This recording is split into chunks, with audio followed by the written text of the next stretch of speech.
শুভ সকাল বন্ধুরা, সবাইকে শ্রাবণ মাসে তৃতীয় সোমবারে অনেক অনেক শুভেচ্ছা। তো দেখতেই পাচ্ছ এখন আমি স্নান করতে যাব। স্নান করে আসি, আজকে এই শাড়িটা পরে যাবো মন্দিরে পুজো দিতে। তো চলো আগে স্নান করে আসি, তারপরে তোমাদের সাথে দেখা হচ্ছে। তো স্নান সেরে আমি চলে আসলাম পুজোর থাল সাজাতে। তো দেখতেই পাচ্ছ পুজোর থাল সাজানো হয়ে গেল, তারপর আমি চলে আসলাম শাড়ি পরতে। তো শাড়ি পরা কমপ্লিট করে চলে গেলাম বাবার মন্দিরে। তো চলো আমার সাথে সবাই। তো দেখতেই পাচ্ছি আমি চলে এসেছি মন্দিরে, এটা আমাদের পাড়ার মন্দির। তো ভাবলাম যে একটু ফাঁকা হবে, কিন্তু আমি আসছিলাম যে প্রায় 9:30 নাগাদ। তো অল্প স্বল্প প্রায় ভিড় হচ্ছিল। শ্রাবণ মাসের প্রথম সোমবার আর দ্বিতীয় সোমবার আমি কোনো কারণে পুজো দিতে পারিনি। তো যার জন্য ভাবলাম কি না, তৃতীয় সোমবারে পুজো দিয়ে নিই।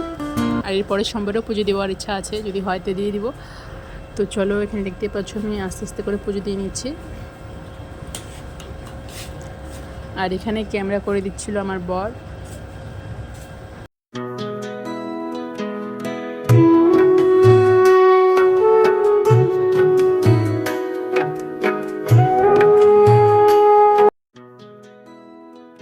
তো পুজো দিতে আমি, বর আর মেয়ে গেছিলাম। তো মেয়ে খুব কাঁদতেছিল, যার জন্য বর পুরো ভিডিওটা করতে পারে নাই। তো তারপর বাড়ি চলে আসলাম। তো দেখা হচ্ছে অন্য কোনো ভিডিওতে, ততক্ষণের জন্য টাটা।